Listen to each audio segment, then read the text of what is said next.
திருப்பாடல்கள் 121. மலைகளை நோக்கி என் கண்களை உயர்த்துகின்றேன். உதவி எனக்கு எங்கிருந்து வரும்? ஆண்டவரிடமிருந்தே எனக்கு உதவி வரும். அவரே விண்ணையும் மண்ணையும் உண்டாக்கியவர்.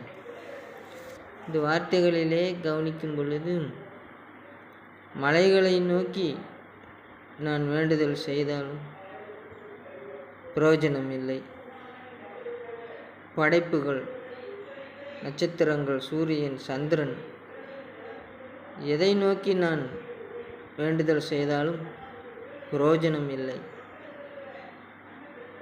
ஆண்டவரிடம் வேண்டுதல் செய்தால் மட்டுமே எனக்கு பயன் உண்டு, பலன் கிடைக்கும், வேண்டுதல் நிறைவேறும், இரட்சிப்பு கிடைக்கும், பாவங்கள் மன்னிக்கப்படும், ஆசீர்வாதமாக இருக்க முடியும்.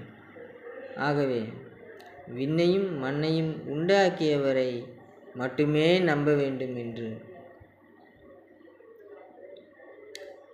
கடவுள் இதன் வழியாக வெளிப்படுத்தியிருக்கிறார். கடவுளுக்கு மகிமை உண்டாக. ஆம்.